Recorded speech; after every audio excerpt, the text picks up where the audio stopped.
आज़ादी कैसे मिली? ये पढ़ने से अच्छा है ये पढ़ो हम गुलाम कैसे हुए। शहरों के नाम बदले, रेलवे स्टेशन के नाम बदले, स्टेडियम के भी नाम बदले। हद तो तब हो गई जब जुमले का नाम बदलकर गारंटी रख दिया गया। भारत एक ऐसा गरीब देश है जिस देश के सारे मंत्री करोड़पति हैं, और जब देश पर कोई मुसीबत आती है तो दान जनता से मांगा जाता है।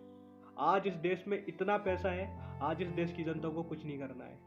बहुत अच्छे पढ़े लिखे लोगों को बाहर निकालकर उन्हें नेता बनाना है, पर ये करेगी नहीं। जनता अलग लेवल की डिस्टर्ब है। कहती है वो नेता मेरे घर आए, पैर ही नहीं छुए हमारा। तुम्हारा पैर छुएगा वो? ये जनता अलग टाइम जोन पर जीती है। तुमको पता है इस आदमी के ऊपर 50 केस चल रहे हैं क्रिमिनल के, लेकिन तुम्हारी जात का है, तुम उसको वोट दोगे। सबकी कहानी है, ये किसी एक आदमी की कहानी नहीं है। तुम किसी एक को नहीं कह सकते। इस देश में डेमोक्रेसी कहाँ से आएगी? इस देश का राजा कौन? इस देश की जनता। We the people of India. तो हमें अपने नौकरों को बताना होगा, जो हमारे प्रतिनिधि 545 संसद में बैठे हुए हैं। इनसे कहना पड़ेगा कास्टिज्म सिस्टम हटाओ।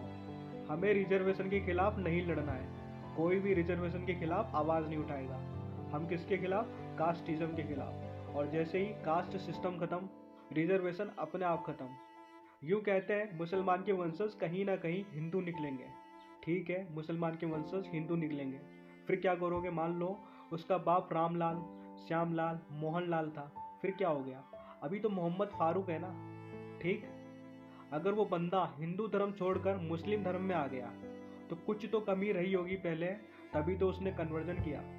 जबरदस्ती करा दिया। मान लिया औरंगजेब ने करा दिया, बाबर ने करा दिया, चाकू की नोक पर करा दिया, एक पीढ़ी का करा दिया, फिर बाबर मर गया, बाबर चला गया, 1500-1700 में अंग्रेज आ गए। फिर कौन सी जबरदस्ती थी जो बने रह गए, फिर वापस हिंदू हो जाते हैं। धर्म में बुराई नहीं थी तो बने रहेंगे, धर्म में गड़बड़ होती तो वापस हिंदू ही हो जाते हैं। फिर जबरदस्ती किस चीज़ की? अगर आज़ादी के बाद तुम जबरदस्ती की बात कर रहे हो तो तुम मूर्ख हो।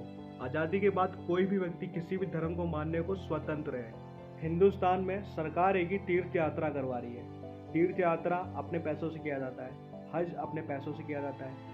सरकार से तुम्हें वो चीज़ें मांगनी है जो सरकार को देना है। शिक्षा सरकार को देनी है, स्वास्थ्य सरकार को देना है, एम्प्लॉयमेंट सरकार को देना है, सुरक्षा सरकार को देना है। ये जनता मांगेगी तब सरकार देगी, सरकार अपनी तरफ से नहीं देगी।